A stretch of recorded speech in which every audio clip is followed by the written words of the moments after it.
Just a reminder that the chat is open. So anyone attending virtually, go ahead and put your questions in there. We will have time towards the end.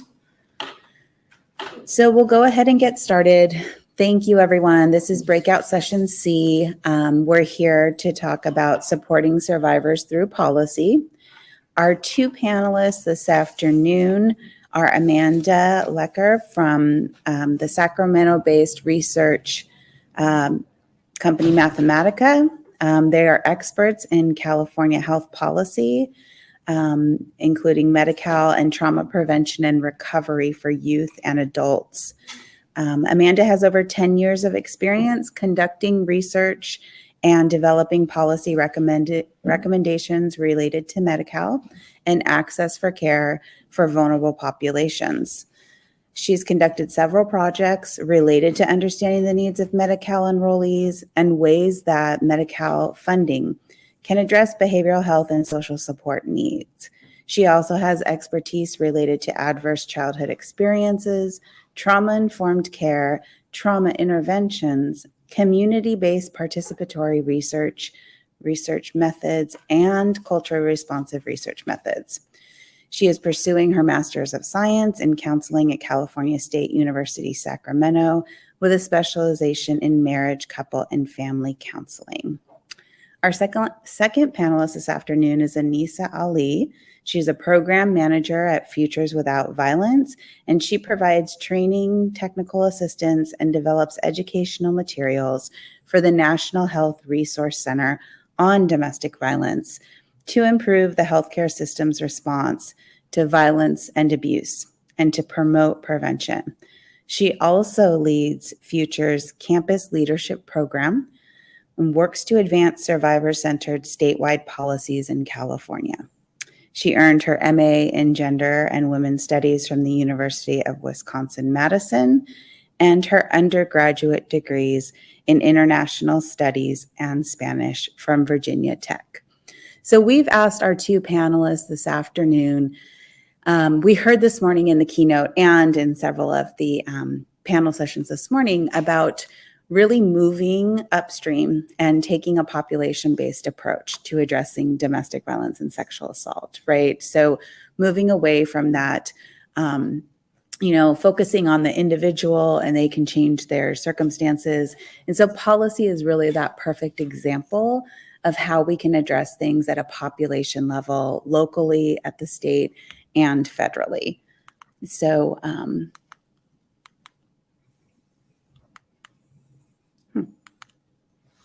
Oh, there we go. Okay, so Anisa, if you want to go ahead and start your presentation. Sure. Thank you so much for having me here today. Really happy to be here. So again, my name is Anisa Ali, and I am a program manager at Futures Without Violence. So we are a national nonprofit based in San Francisco. We do have a couple of other offices across the country in Boston and DC, with a few folks scattered here and there otherwise as well. So my work at Futures, we are home to the National Health Resource Center on domestic violence, as Nicolle mentioned, and we are funded through the U.S. Department of Health and Human Services to provide training and technical assistance to improve the healthcare system's response to violence and abuse across the lifespan. We've been doing so for about 30 years now. So we've really, in our work, recognized the long-term health impact of domestic violence. And our goal is to really increase survivors' access to healthcare. So we work with training and providing TA to healthcare settings, healthcare providers on the intersection of health and domestic violence. And then similarly, we also do a lot of work with domestic and sexual violence advocacy programs on addressing the health needs of survivors and getting them connected to care. So what I'm going to be talking about today is centering survivors' safety and health, specifically in medical settings. So what this is going to be focusing on is we had Futures had co-sponsored a bill, a statewide bill, in this current legislative session that's just now ending, that was addressing survivors' health and safety needs in medical settings. And so that bill was, oops, the screen went a little blank. Give us 1 second. Sure. I'll just keep talking while you're pulling it up. Okay, and just so you know, I'm advancing your slides for you, so just let me know when you want me to go to the next one. Awesome, thank you. So this was a bill in the current legislative session that's just closing up, and it was AB 2790. So we started in the California Assembly, made it all the way through the Assembly, went over to the Senate, and that's where it got held up, was in Senate appropriations. So we did make it really far. We're really proud of the work that we were able to do. And of course, we want to keep working on this and really thinking about how to increase survivors' access to healthcare. So just a little bit of background, we worked on this bill, co-sponsoring it with the Alliance of Boys and Men of Color, and also the University of California Irvine Domestic Violence Law Clinic as well. And so we are hoping, again, to continue this effort and would like to introduce it in the next legislative session as well. So if you could go ahead and go to the next slide, that would be great.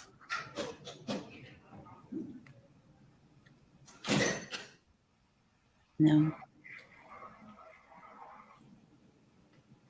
I'll go ahead and keep talking if the slide looks like it, at least for me, it hasn't advanced yet. No, we're having a tech person come and help us soon. Okay. Do you want me to pause, or I'm happy to continue? You can go ahead and continue. Okay. I apologize. Yeah, no worries. So one of the barriers that we have identified in survivors accessing healthcare is that currently we have a law here in California that mandates healthcare providers to make a report to law enforcement when they are treating an injury that is caused by a firearm or by what's called assaultive or abusive conduct. And so we're going to talk about some of those barriers in just a minute, and then I can go through a little bit what that assaultive and abusive conduct entails. And then I also want to mention too that we are also more largely thinking about, in addition to this current medical mandatory reporting law as a barrier, how can we increase survivors' access to healthcare and improve the healthcare that they're receiving within the medical setting. So we want to think more broadly and holistically about what kind of improvements and guidelines can we make through policy change in order to make sure survivors are getting the best healthcare that they can. So Nicolle, I'm just going to go ahead and keep rolling. That's okay. Okay, and then the next slide, please. Okay, next. Thank you. Thank you. So as I mentioned, the current law requires that healthcare providers make a report to law enforcement for if they are treating patients that they know or suspect have physical injuries resulting from a firearm or from assaultive or abusive conduct.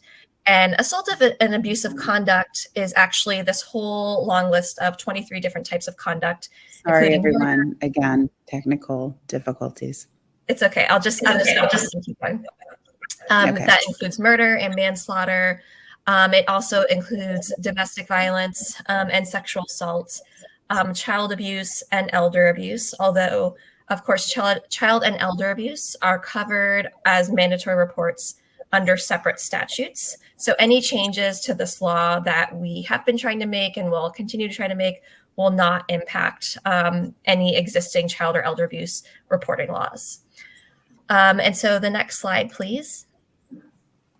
So this law went into effect, this current mandatory reporting law went into effect in 1993 with good intentions. So it was authored by then Assembly member Jackie Speer, who then went on to become a member of the US Congress. And what was really helpful about this law is that it really helped domestic violence become recognized as a serious health issue. When previously, a lot of survivors would come into healthcare settings and maybe their provider knew or suspected they're experiencing domestic violence, but there was no course of action that was prescribed or generally taken, and providers weren't really equipped to be able to address survivors' abusive experiences. And so it was really important in that way.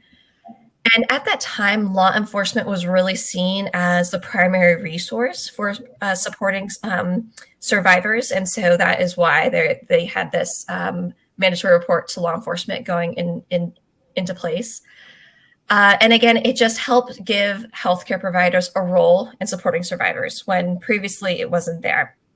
At the time also, a police report was actually required for crime victims' compensation. So this was another way to make sure that survivors could access victims' comp, was by having this police report. And next slide, please.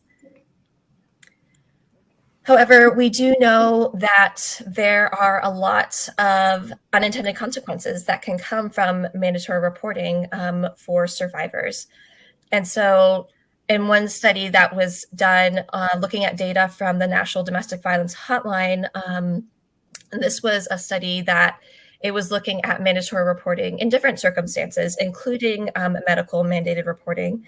So 83% of survivors who had experienced mandatory reporting had said that that mandatory report was not helpful or it made the situation worse. So we know that from a national study, we can see that an overwhelming number of survivors who've experienced mandatory reporting are saying, hey, this is either causing me more harm or it's not helpful at all. It's making my situation worse. In addition, over 27% of survivors reported that they didn't turn to healthcare providers due to fear of mandatory reporting. And then an additional almost 20% stated that they did not turn to anyone at all for fear of being reported. And so what we're taking from this is just knowing the kind of chilling effect that mandatory reporting laws can really have on survivors seeking access to other resources, including healthcare as well. And next slide, please, whenever it comes up, no rush. You're doing your best, it can be stressful. We're fixing the audio right now. What's that? Okay, I'll just go ahead and keep rolling. I'm on slide 6, whenever impact on survivors, whenever it comes back up. So again, in terms of the impact of mandatory reporting on survivors, what we see again is this really a demonstrated chilling effect on healthcare seeking. So we know that survivors are actively not seeking healthcare specifically because of the fear of a mandatory report. And what it also does is it really diminishes the trust and openness between patients and providers. So we know in our work, again, we've been working with healthcare settings for nearly 30 years at this point, and hearing from survivors in what they want from their healthcare providers. And there really needs to be this relationship of trust between patients and providers in order for patients, including and especially survivors, to get the healthcare that they need. Additionally, when reporting, a mandated report to law enforcement is seen as intervention, other crucial support does not happen. So we know that survivors have a whole host of other needs that are then not being met when it's seen as a report to law enforcement is the solution. So there's pieces that are missing there. It also diminishes survivors' own self-determination. And so this is important in that, as we all know, so much of what survivors experience in their in the abuse that they are enduring is that they are not able to make decisions for themselves. They have had their decision-making taken away. And so when we think about a mandatory report, this does not, it really diminishes the autonomy of the decision-making of survivors. So we really want to pay attention to that. It can also decrease safety through non-consensual law enforcement involvement. And so it exposes survivors and families to child welfare systems, ICE, other systems involvement, and that can really this is very disruptive. That's okay. And it can really increase the harm that survivors are going to experience, whether that is through additional systems involvement or also, as we all know, can escalate violence that survivors are experiencing from the person who's causing them harm. We also know that this might actually weaken potential criminal cases. So we know oftentimes when survivors are in the thick of an experience where they're is escalated violence, where they are enduring trauma. They are not always right then, and they're ready to be in the right headspace to work, understandably, to work with law enforcement. And then law enforcement will often report that survivors are, quote, uncooperative, or they might be missing details, because that's what happens when we experience trauma. So that is another thing that happens. And we've also seen this can actually result in criminalizing survivors, when they're actually the ones who are trying to survive the abuse that they are experiencing. And then I'm on the next slide whenever, if we can get them back up whenever. So I wanted to just pause, and I would love to hear from all of you. How has the law, this current medical mandatory reporting law, how has it impacted they can hear us, we can't hear that you have worked with? And feel free to just jump in the chat. I'll just leave it for a minute and open up the chat here.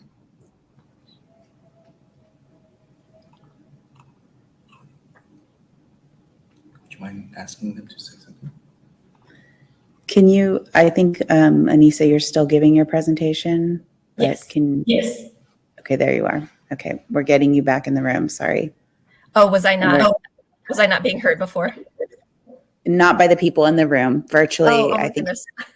I know, that's okay. I think virtually everyone else could hear you. We're also trying to get the slides fixed as well.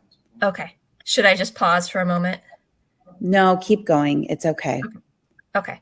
Well, I did want folks to jump in the chat, and that's a good reminder that there are folks in the room. And I would love to just hear from folks if there are any examples that you have in working with patients or clients or folks in your community in which the current law has really impacted survivors that you're working with. I would love to just take a minute and hear from you.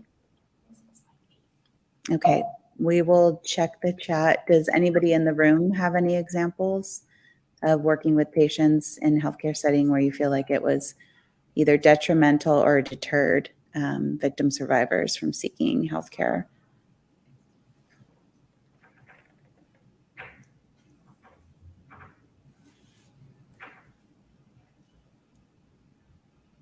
So I think we're waiting for anything to come through the chat. I don't know. I'll just give it another minute. Okay. Well, this is my opinion. Mhm. It's not really that I work with patients. However, I feel that because they have to go into the hospital and it's a legal setting and how they're going to report it and everything, there's a lot of fear inside them. And some of the people are because of their status here and how it's going to affect them.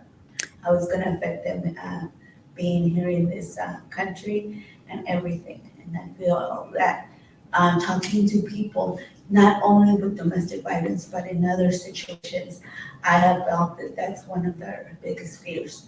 However, not a lot of people know that the law has changed and all that.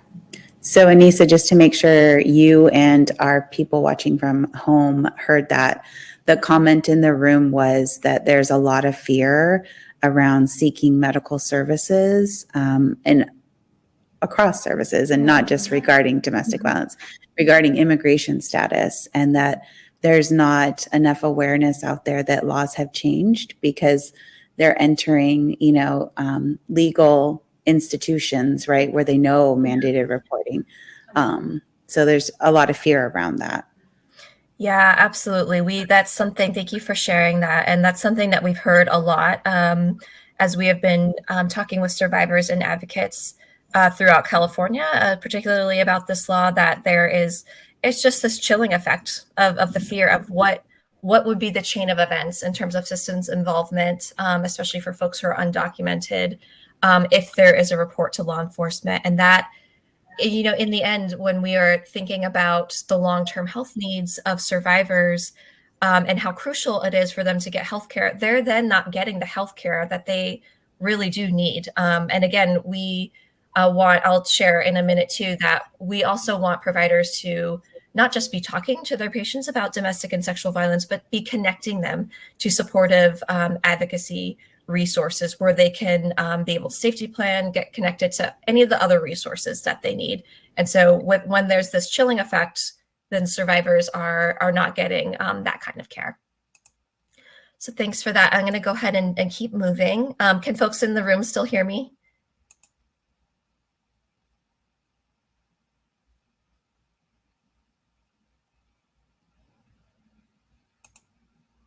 Amanda, can you hear me?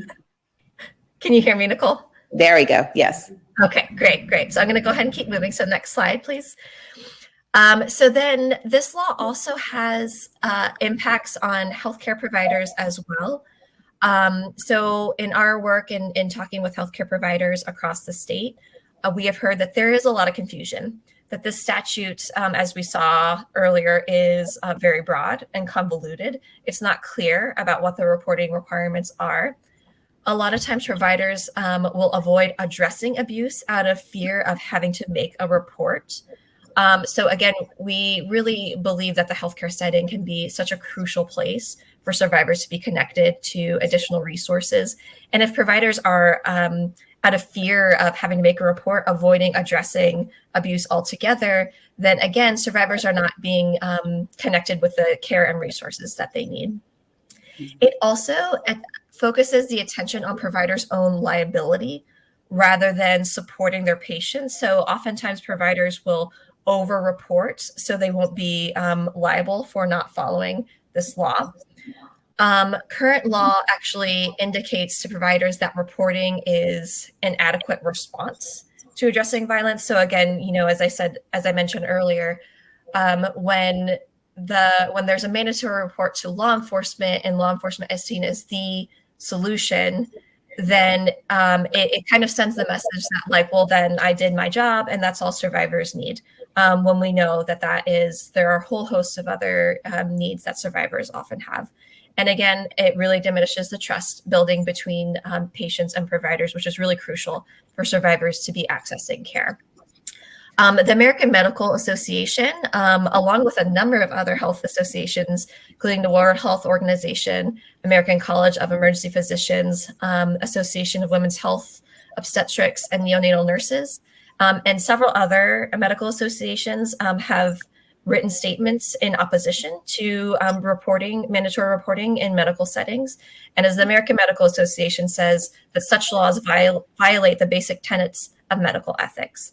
And I think a lot of what we have been hearing in our conversations with providers statewide is that this really undermines principles of trauma-informed care. Because when we think about trauma-informed care, so much of that is empowerment, voice, and choice. And when you are taking the decision-making away from survivors who are the experts in their own safety, that is not being trauma-informed. So next slide, please. I know I have just about 5 minutes left, so I'll try to wrap it up quickly. Take your time. It's okay. We're good on time. Okay, great. So why modernize it now? Why change this law now when this law has been in place for nearly 30 years at this point? So thinking back to what our state was like in 1993, we have learned a lot and we have grown a lot. So we now have a really robust network of domestic and sexual violence programs across California. And many of whom we've been connecting with, especially we've again been doing this work for nearly 30 years at this point, nationally and in California.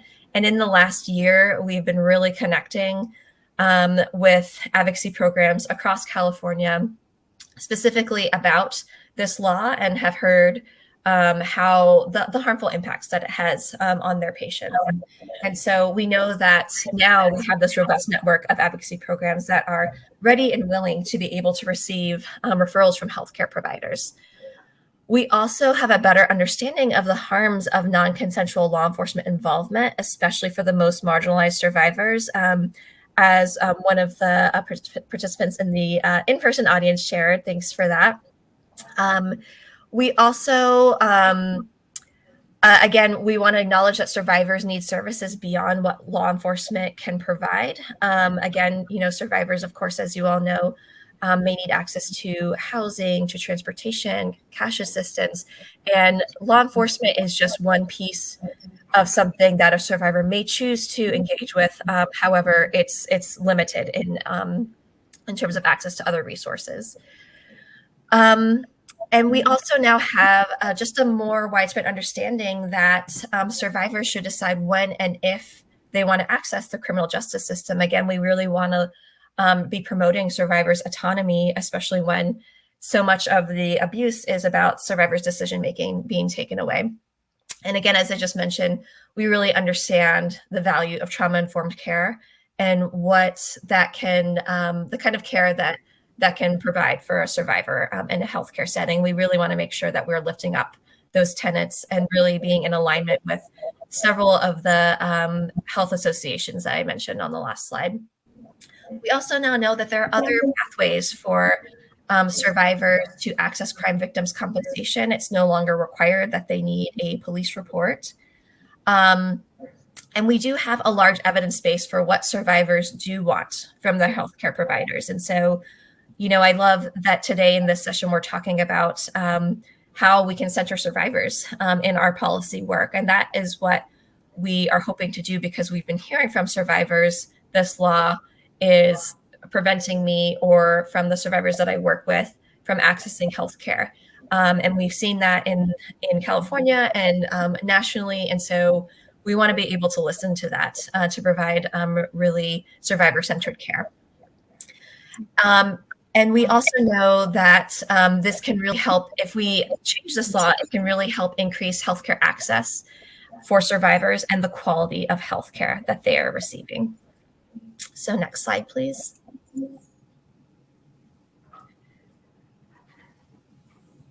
So there's also, this effort that we have been working on over the last year here in California it's not just coming out of nowhere. We have connected with many, many other states who have changed their mandatory reporting laws for domestic and sexual violence in healthcare settings. At the time that our law in California was passed in 1993, there were many other states who had laws that were similar to us, and almost all of them have since changed it. And they've changed it in different ways. So there are some states that have an exception for experiencing violence. So certain injuries might be reportable to law enforcement, except in the cases of domestic violence. We also have several other states that require patient consent before a report to law enforcement can be made. So again, that's really promoting survivors' own decision-making. And there are several other states, and this is something that we had in terms of our bill language over the last year, and we would love to include, if we're able to introduce a bill again, having a referral to the advocate. So requiring medical providers to make a referral to a local advocacy program or connecting them with the National Domestic Violence Hotline, which can then connect them to the nearest advocacy program. So there are several other states that have done this, and we have been talking with them, and we know that this has really been promoting survivors accessing healthcare. And if survivors can access healthcare, we know that it's going to have ramifications throughout their lifetime because of the long-term health consequences of domestic violence. And next slide, please. So what we have been thinking about, and this again was what we included in our bill last year and what we would love to still continue to do in this coming legislative session as well, is that we want to require providers to offer a warm handoff or make a referral to a local domestic or sexual violence program for all forms of domestic and sexual violence. So if you remember back to the law, as I was talking about it earlier, it's very focused on physical injuries. However, we know that, and I thank you, Nicolle, for lifting up the prevention piece and moving upstream, as we talked about earlier this morning. We know that if we want to prevent violence, we really need to move upstream. And that if we can reach survivors before they're experiencing physical violence and get them connected to resources, we are in a much better place to really promote prevention. We also would love to think about limiting the injuries for which providers have to make a report and strike the language of assaultive or abusive conduct, which, as you remember, is a really long list of different types of conduct, which providers have told us this is really, including the statewide healthcare associations, I said, this is really broad. This is really confusing. Our providers don't know how to follow this. most of them are probably not following it correctly. And again, that would we would not want that to impact any existing child or elder abuse reporting laws because those are covered under separate statutes. And next slide, please.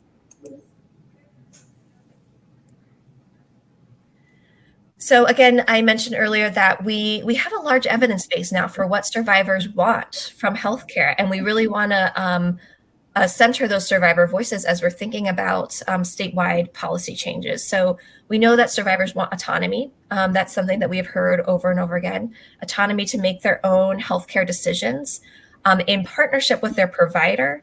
And we want them to be able to choose if and when they disclose violence. But we also think it's super important that, and we've heard this from survivors, that providers are talking to all of their patients about domestic and sexual violence and providing them all with resources, because we know, as we talked about with those chilling effects on seeking healthcare, we know that a lot of survivors are not going to disclose the abuse that they're experiencing. And we don't want that to mean that they're not going to get access to resources. We also have heard that survivors want providers to explain treatments that they're receiving and procedures that they're undergoing. So they really want to be informed about what's happening, and they want to be involved in that process. Survivors have shared that they want empathy and compassion from their healthcare providers. They want their experiences and their survival to be validated and believed. We know that so often survivors are not believed when they're experiencing violence.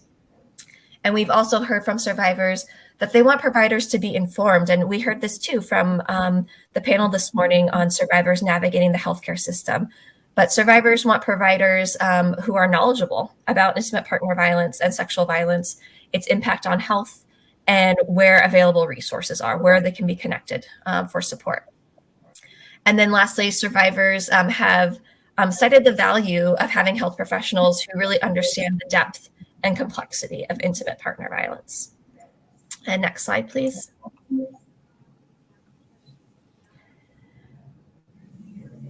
So again, we really just believe that domestic and sexual violence survivors in California deserve health, to be in good health and to access to healthcare, self-determination, and safety.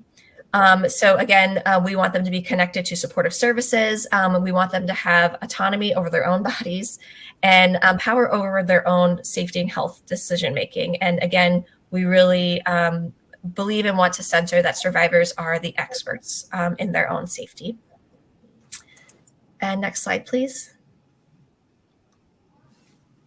Okay, thank you so much, Anisa. Oh, okay. I just had like one closing thing. Is that okay?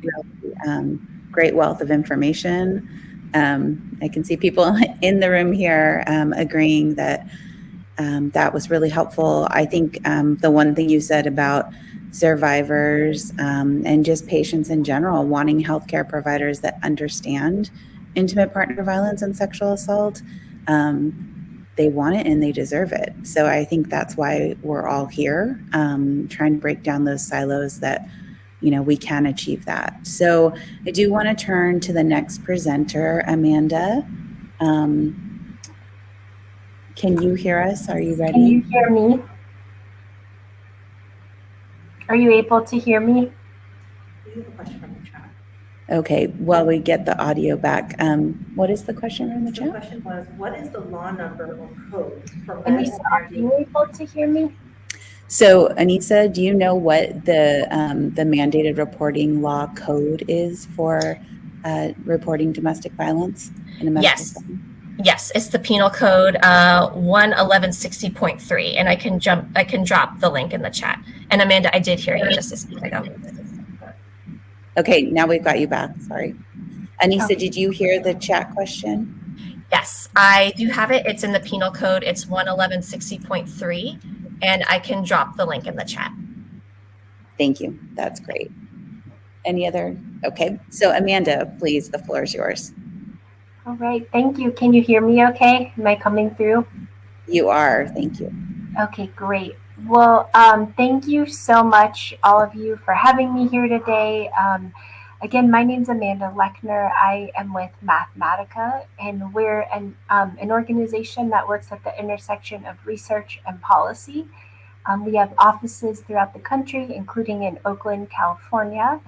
And I'm really excited to be here today to tell you about a project that we've been working on for the Blue Shield of California Foundation to help address and prevent intimate partner violence through Medi-Cal policy. So I'll just start by saying thank you so much to all of you for having us. Thank you to Blue Shield of California Foundation for the funding to conduct this research, and to all of you who organized this symposium, and Nicolle for your support with organizing this session and your leadership. I think that what I will be speaking about today falls really nicely with what Anisa just shared about the health needs and wants of survivors.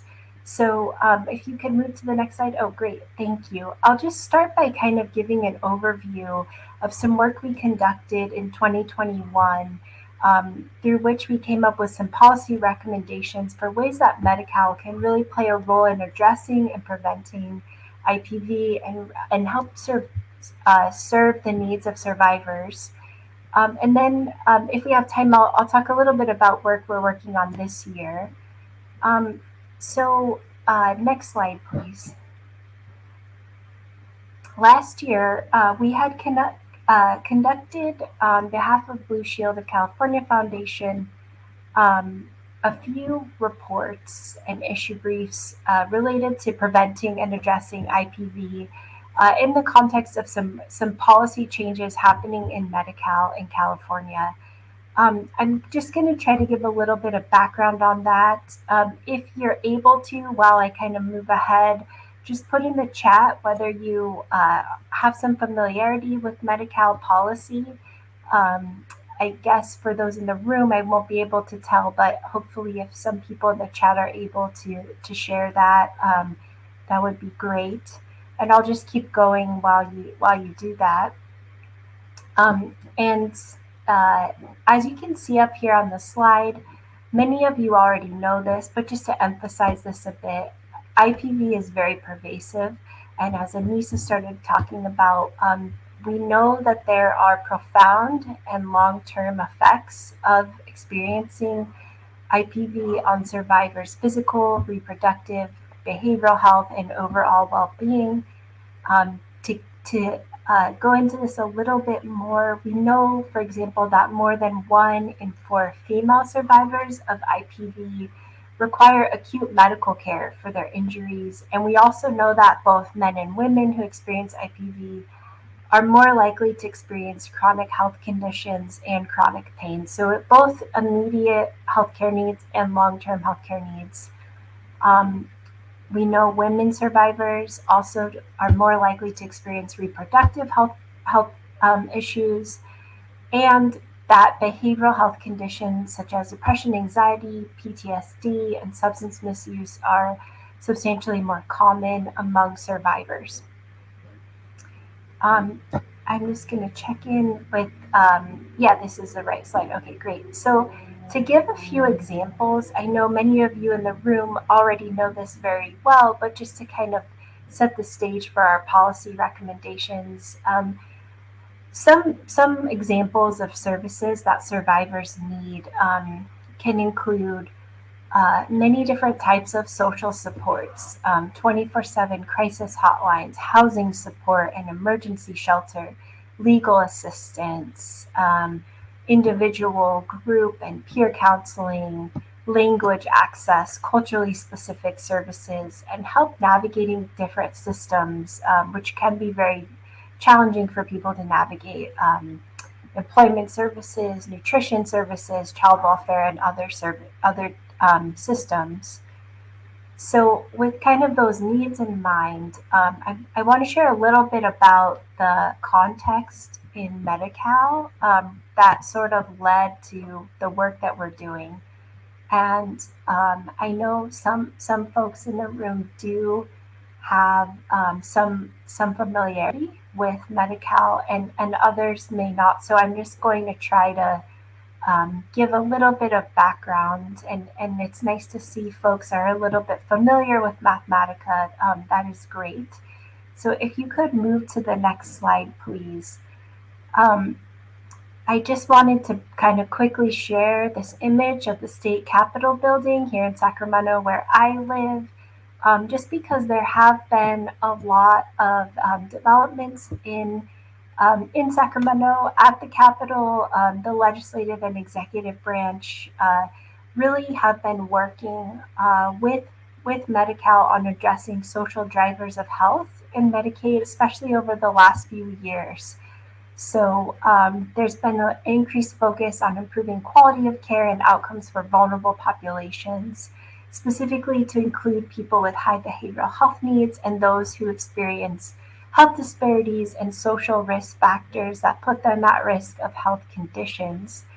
And there actually are quite a number of developments in Medi-Cal that I don't have time to go into all of them in depth, so I'm just going to highlight some of the bigger ones. And the first is Cal AIM. So if you could move to the next slide, please. Cal AIM is a delivery system program in Medi-Cal. It's very large and includes a number of different things, but the overarching goals are to identify and manage the comprehensive needs of Medi-Cal enrollees through approaches that address whole person care and social drivers of health, to also improve quality outcomes, reduce health disparities, and really trying to transform the delivery system through some value-based initiatives and payment reform efforts. And then also efforts to make Medi-Cal a little bit more consistent and a seamless system for enrollees, by trying to reduce the complexity and add some flexibility for the way that Medi-Cal works for enrollees. There are a few more pieces of this that I will just highlight. CalAIM includes a population health management program through which Medi-Cal managed care plans will be required to implement whole system person-centered care strategies to assess enrollees' health risks and health-related social needs, and also focus on wellness and prevention. So I think some of that sort of speaks to other themes we've heard about with survivors' needs and the need to focus on prevention and understanding health-related social needs. There's also a community supports component of CalAIM through which Medi-Cal managed care plans will partner with community organizations to provide, as examples, housing supports, medically tailored meals, and other types of services that are intended to address those social drivers of health. There's also some behavioral health delivery system reform components of CalAIM, so really trying to strengthen behavioral health along the continuum of care and also promote better integration of behavioral and physical health care.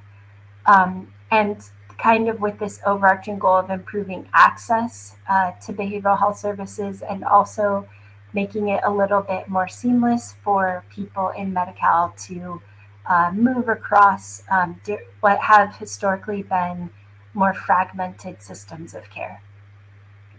There's many other components of CalAIM, but for the sake of time, I'm going to move along and summarize some other important policy developments in Medi-Cal. So one of those is, oh, you could stay on that slide actually, thank you.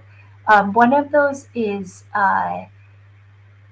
in June 2020, Medi-Cal created guidelines for Medi-Cal managed care plans to cover family therapy for beneficiaries with certain risk factors. And one of those actually is domestic violence.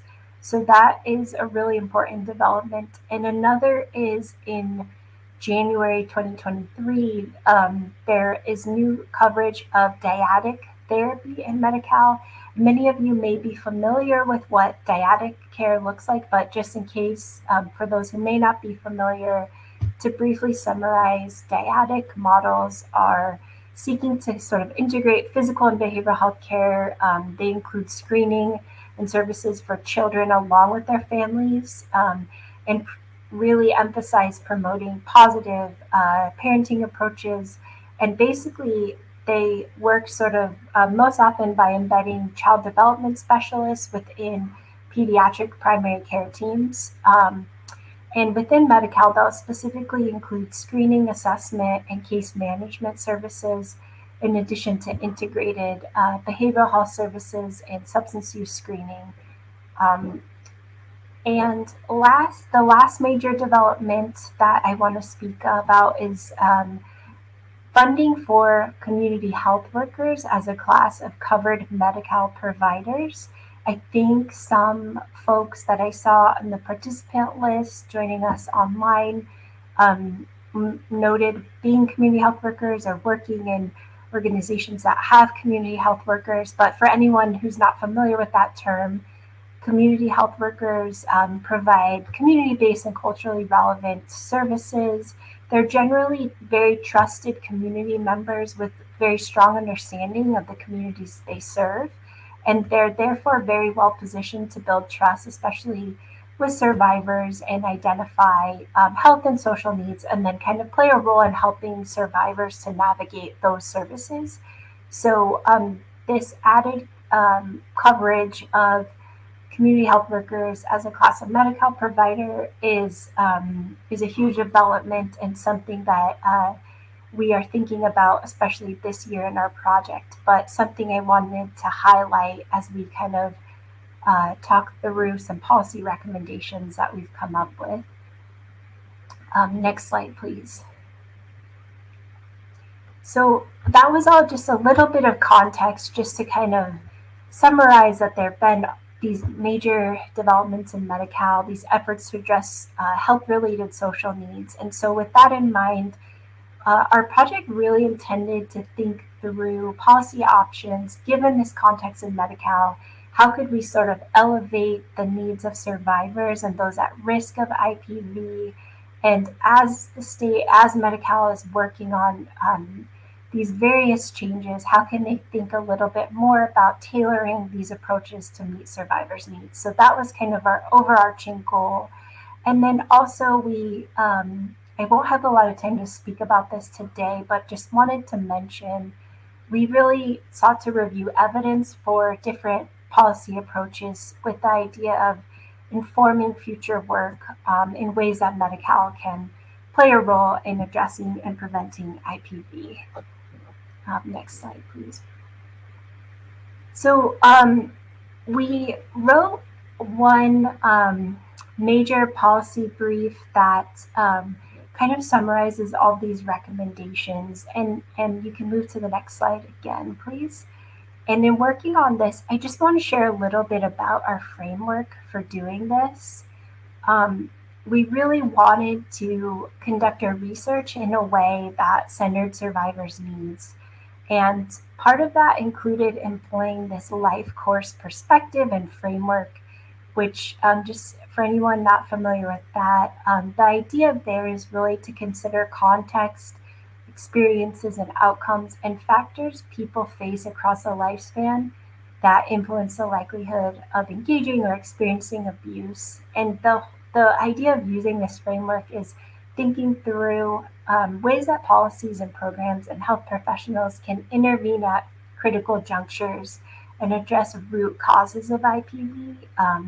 And many of those are some of those are poverty, racism, harmful gender norms, and these other social factors that contribute to putting people at risk.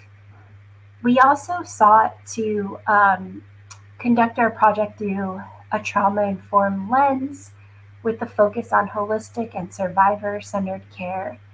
And some of what Anisa spoke about too, we really wanted to take sort of survivor-centered approaches that promote survivors' autonomy, that respect their choices, and that address their needs holistically. And then also that foster the resilience that they already have. And then lastly, we know that exposure to IPV in childhood is a risk factor for experiencing IPV later in life. So we wanted to emphasize two-generation approaches as we kind of thought through policy recommendations, with this idea of what are ways that we can reduce exposure in childhood and help parents and children also heal who've already experienced traumatic abuse, with the goal partly being not just to heal now and to also prevent and break the intergenerational cycle. Next slide, please. So since we only have so much time, I'll just kind of quickly say we did a number of things to help craft our policy recommendations. We engaged with partners from Futures Without Violence and also the California Partnership to End Domestic Violence to weigh in on our project. We interviewed about 20 experts from Medi-Cal, from Medicaid staff in other states, state and local advocacy organizations, IPV advocates and service providers.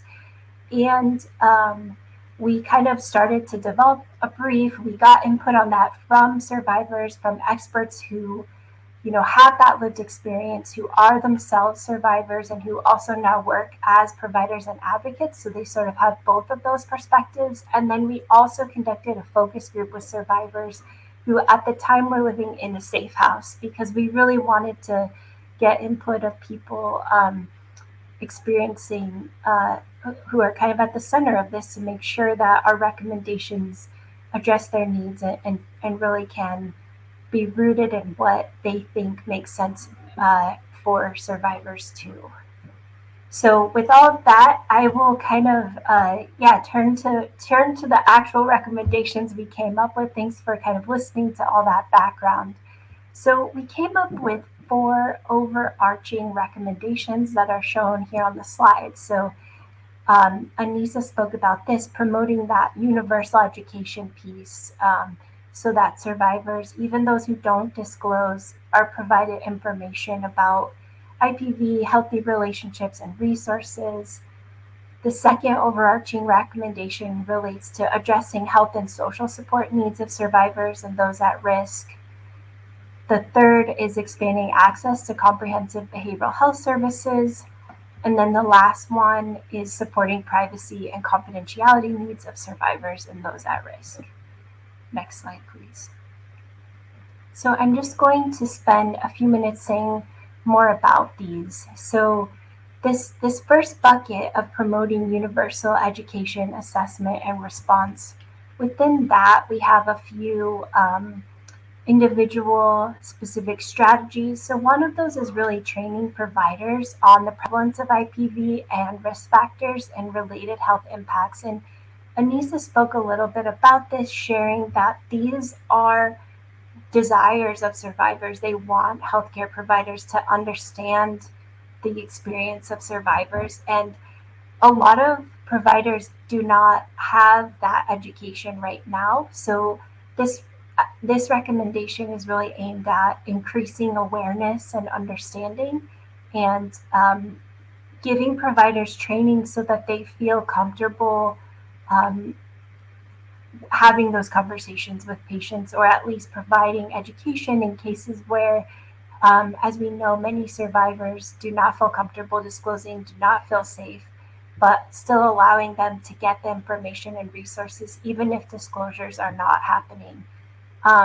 We also talked about combining IPV screening with universal education and assessing and discussing IPV using a trauma-informed approach. Again, this speaks to training providers on how to do this.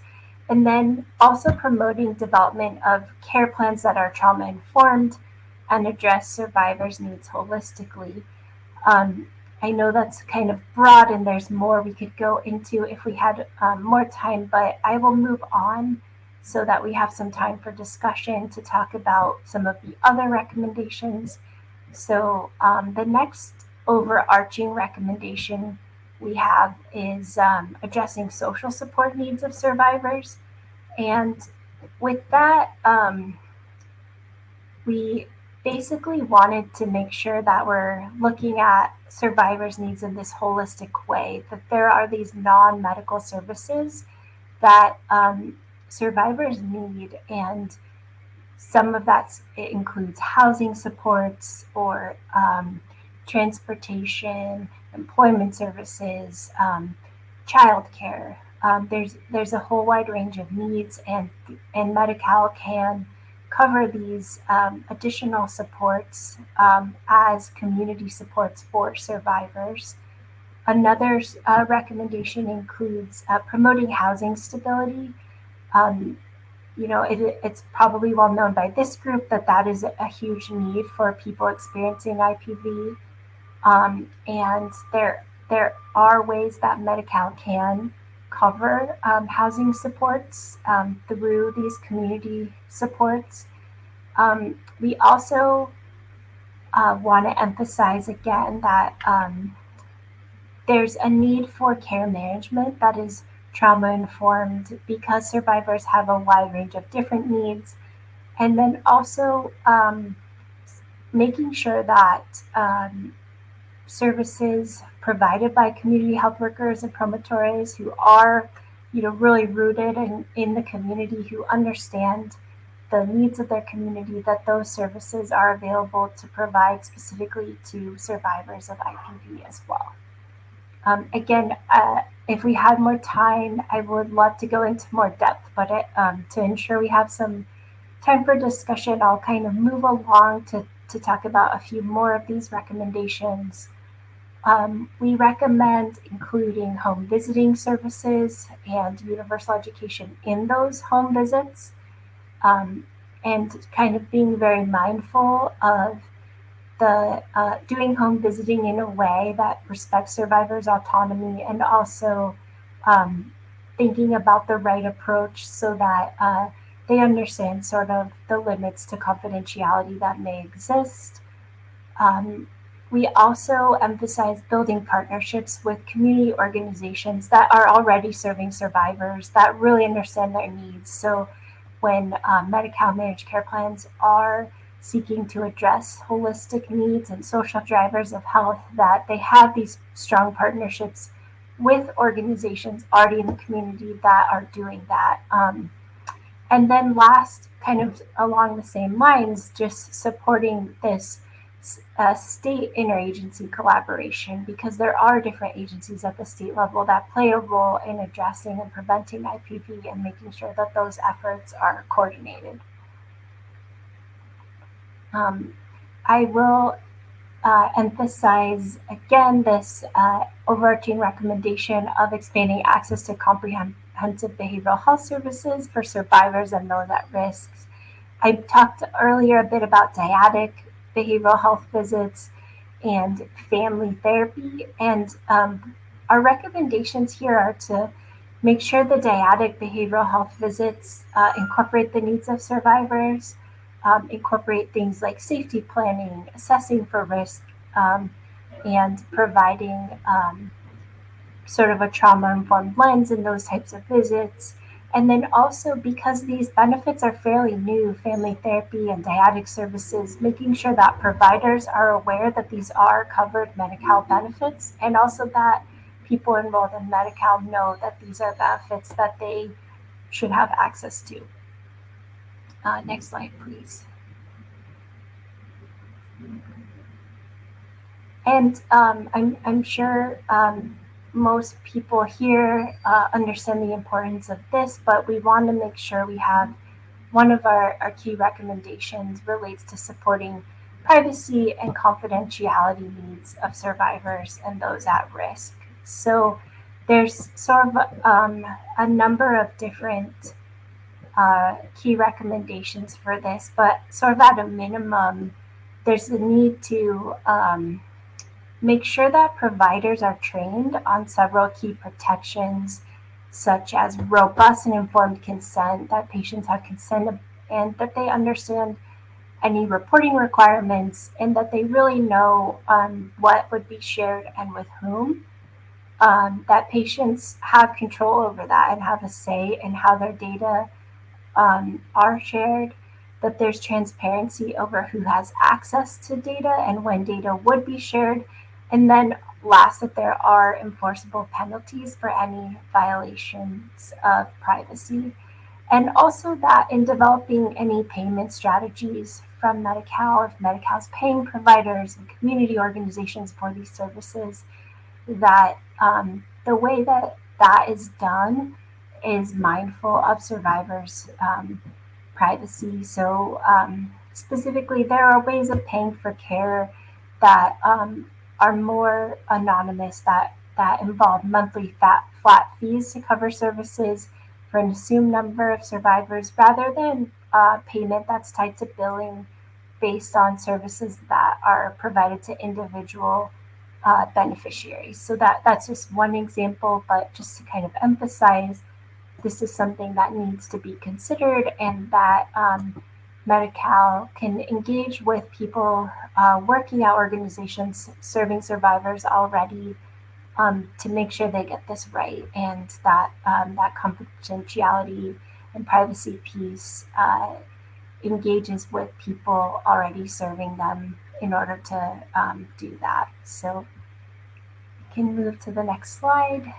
I think we should stop here. I was going to just share a little bit about our work for this year. I will just briefly say that we are working on some more issue briefs, looking at what Medicaid agencies in other states are doing to play a role in addressing needs of survivors, and recommendations for the covered community health worker benefits in Medi-Cal, and ways that Medi-Cal can holistically address needs of survivors. So that's what we're in the middle of now, and we will be putting out issue briefs on those topics in the future.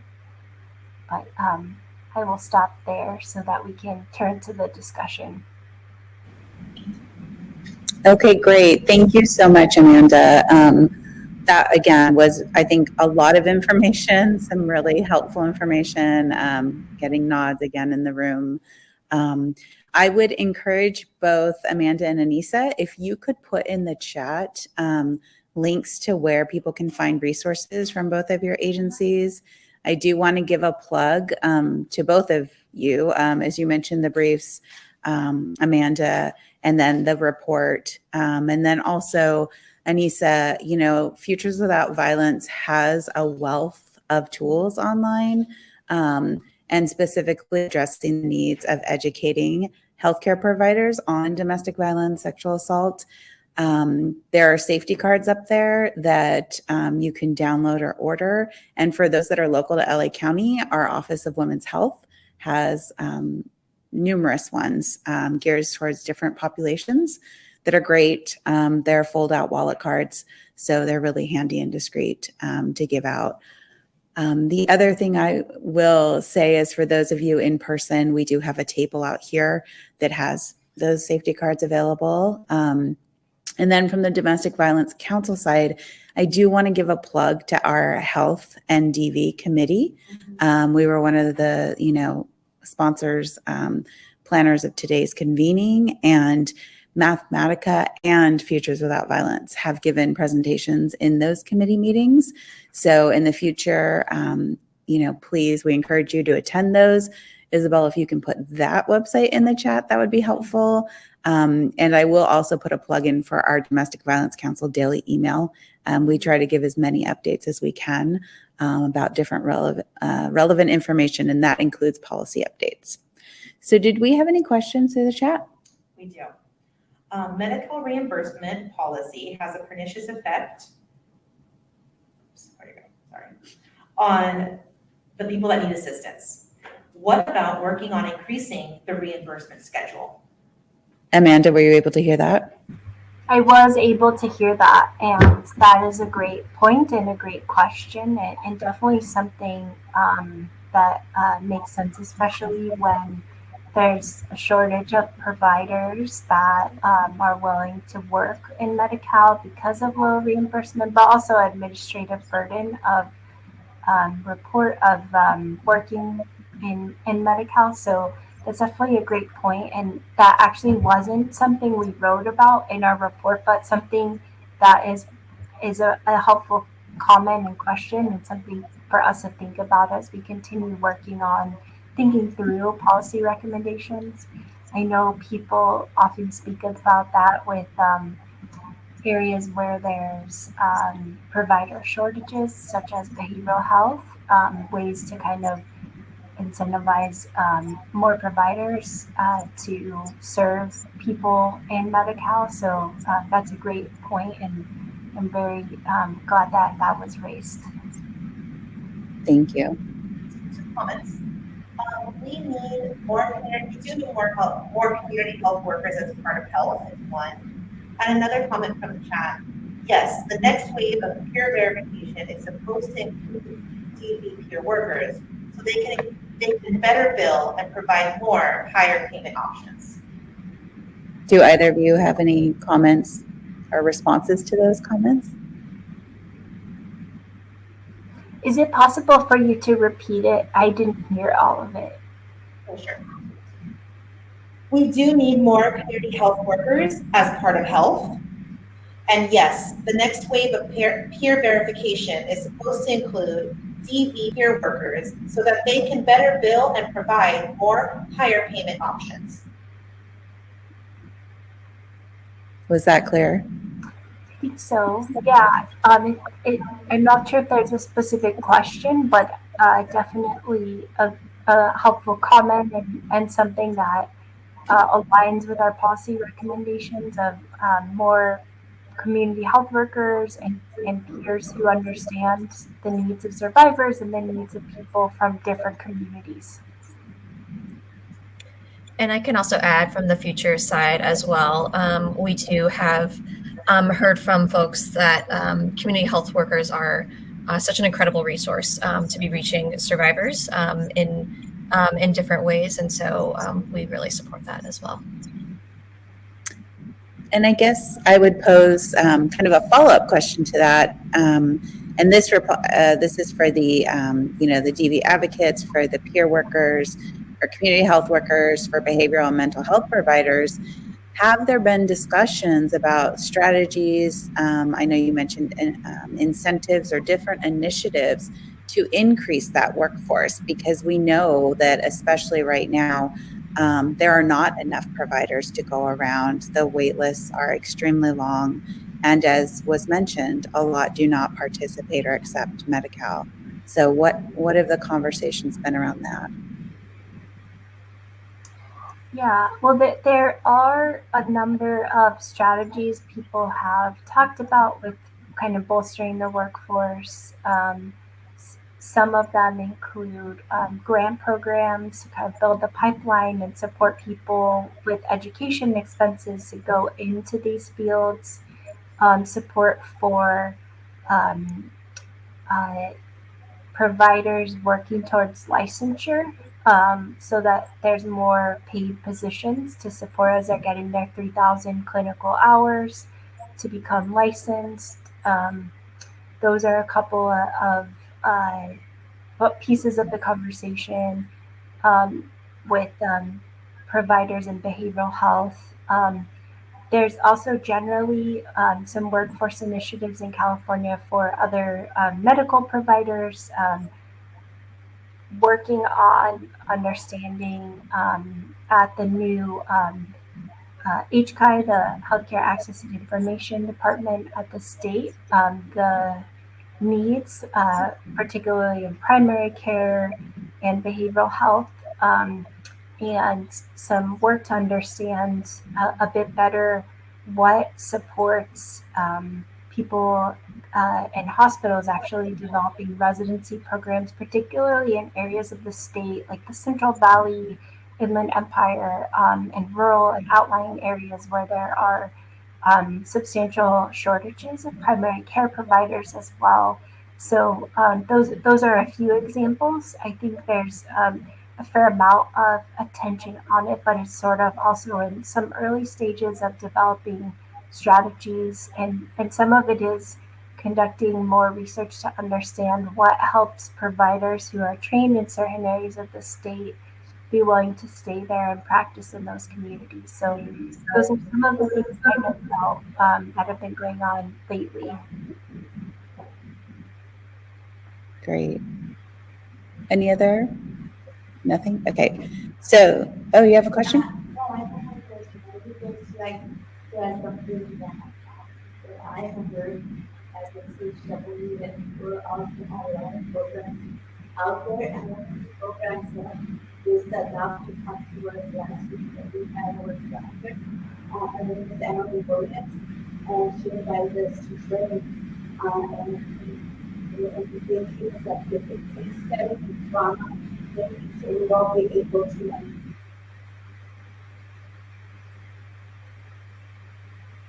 right away. And I'm doing my first study and everything, and hopefully I'll finish with my 11th. I'm certified, and she's one of the persons that they picked Surgeon General von Biden to head out this program and everything, to prepare people in those fields to help people with their lives. That's fantastic. What was shared in the room. Go through different specific case studies with people with a history of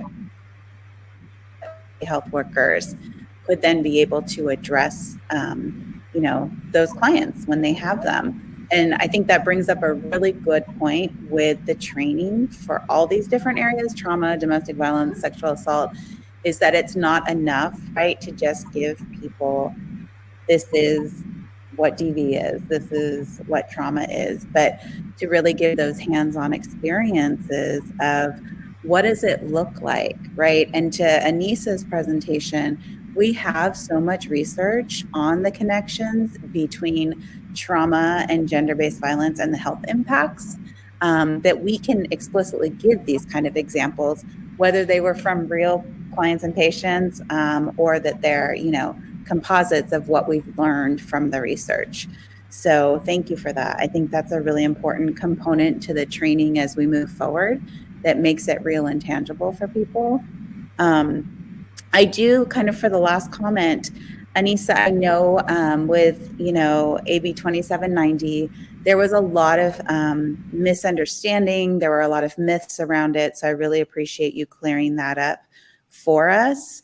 My question is there, moving forward, if, and I'm going to say when, the the passage of legislation that, changes the requirements for mandated reporting around domestic violence in California, what's kind of the discussion around the strategies to get that information out to victims and survivors so they're not as hesitant to seek medical care?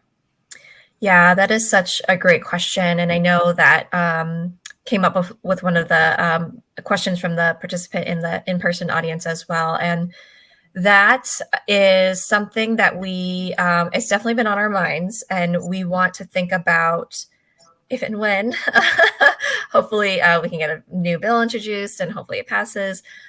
We want to work together with advocates in particular, and also providers, to think about the best ways to get the message out. I mean, as something that we had floated, and we hadn't quite gotten to that point yet, but one thing that we had built into the bill, AB 2790, before it died, was a 1-year delayed implementation. And it was for reasons like this. It was for training, as you were just speaking to, Futures was and is still planning to be able to provide trainings free of charge to providers and advocates statewide on any changes to this law, and also to help get the word out, because it is a big change. And it would mean that we really, again, the goal is to make sure that survivors can access healthcare and know that they can do so without a fear of a report to law enforcement if they do disclose any violence that they are experiencing. So I guess to answer your question, we are not sure of the best strategies yet, but we would really like to work in partnership statewide with advocates and providers to think about the best way to do that. But something that we're envisioning was perhaps a public education awareness campaign. I mean, even like big posters. I mean, something that makes it really clear that this is something that, there's no longer going to be a mandated report to law enforcement anymore. And I think in particular, working closely with advocacy programs would be really crucial in doing that. Thank you. So that is our time. And I want to thank you both, Amanda and Anisa, for your really informative presentations. Thank you to those in the room and those watching us online for your patience. There have been a lot of rolling power outages that have been giving us some issues. So again, thank you. The slides will be made available, so you can go ahead and see those. I know there was a lot of disruption with the slides. Thanks again, everyone. Thank you all. Thank you.